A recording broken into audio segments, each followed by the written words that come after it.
Perkenalkan, nama saya Dewa Ayu Adeliasari dari kelas A5 semester 1 dengan NIM 2414201110. Saya di sini untuk melakukan sosialisasi tentang korupsi di kalangan anak muda, terutama yang seumuran dengan saya, untuk bisa mencegah atau tidak melakukan tindakan korupsi. Tugas ini dibuat sebagai penilaian ulangan akhir semester atau UAS dengan mata kuliah Pendidikan Budaya Anti Korupsi dengan dosen pengampu Dr. Randa Debbie Kristi Rende, MSI. Selamat sore, terima kasih atas kesempatan yang diberikan kepada saya. Terima kasih juga untuk teman-teman yang sudah berkenan hadir di sini untuk mendengarkan sosialisasi dari saya. Saya Dewa Ayu Adeliasari, mahasiswa dari Universitas Pembangunan Indonesia Manado semester 1. Saya dari kelas A5 dengan NIM 2414201110. Kali ini saya akan membawakan sosialisasi dengan tema korupsi.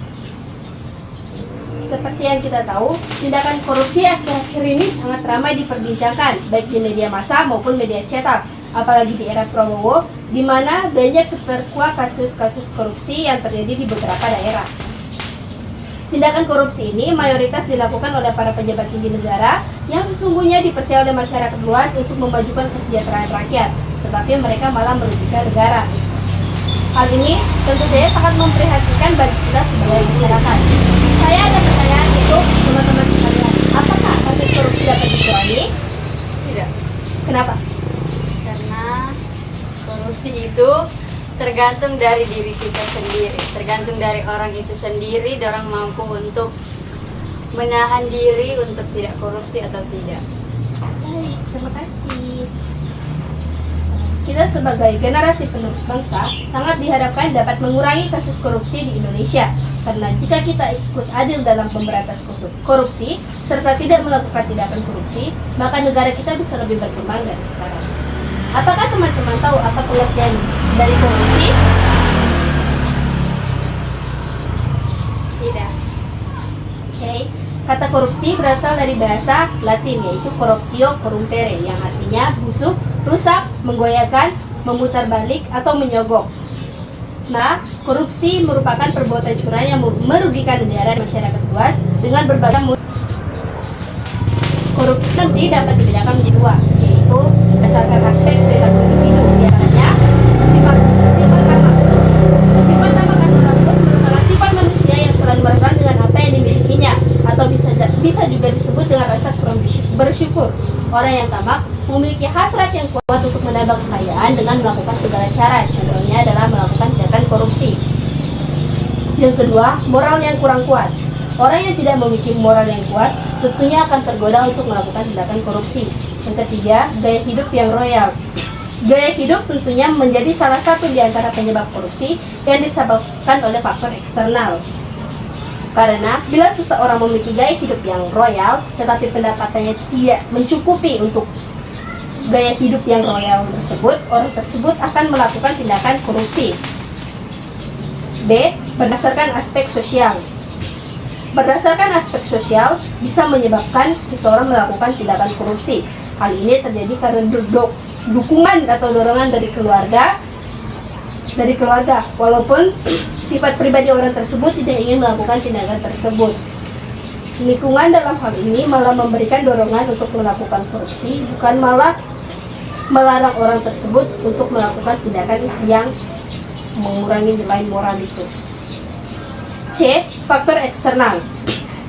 Faktor eksternal penyebab korupsi lebih condong terhadap perilaku dari luar, diantaranya memiliki beberapa aspek.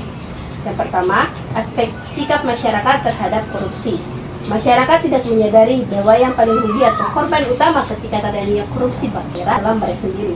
Dikarenakan kasus korupsi yang dianggap sudah biasa terjadi di beberapa daerah, sehingga dibutuhkannya edukasi atau sosialisasi tentang kesadaran mengenai korupsi di lingkungan masyarakat. Berikutnya aspek ekonomi. Dengan pendapatan yang tidak mencukupi, bisa terjadi penyebab korupsi dilakukan karena seseorang tersebut memiliki sifat yang tamak. C. Aspek politis.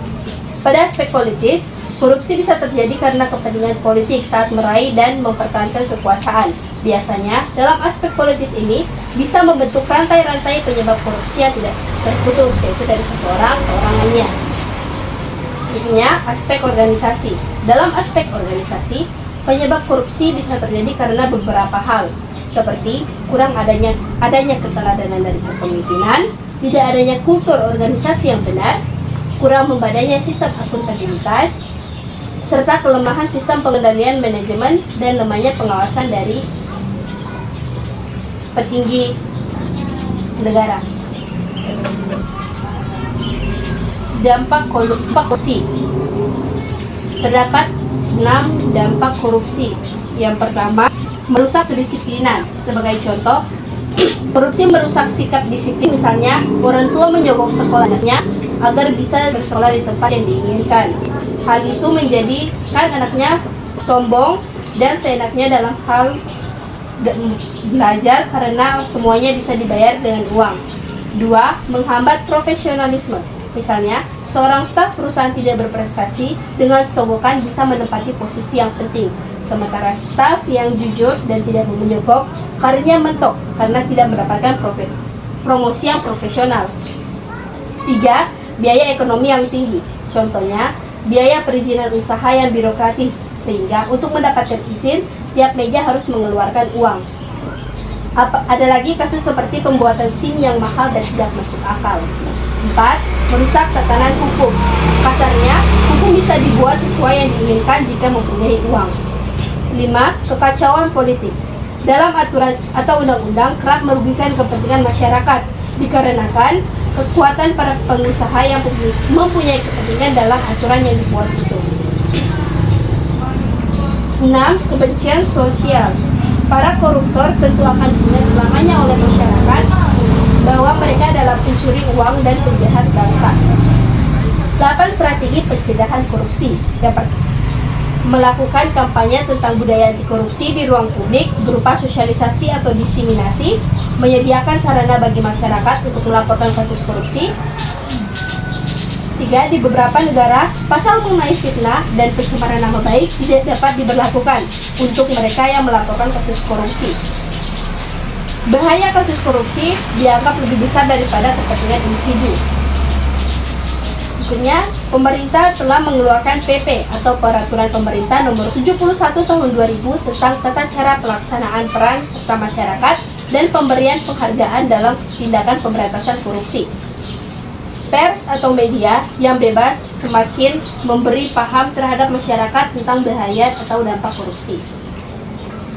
Peran LSM atau Lembaga Swadaya Masyarakat, dan yang terakhir, buat survei tentang indeks penilaian anti korupsi.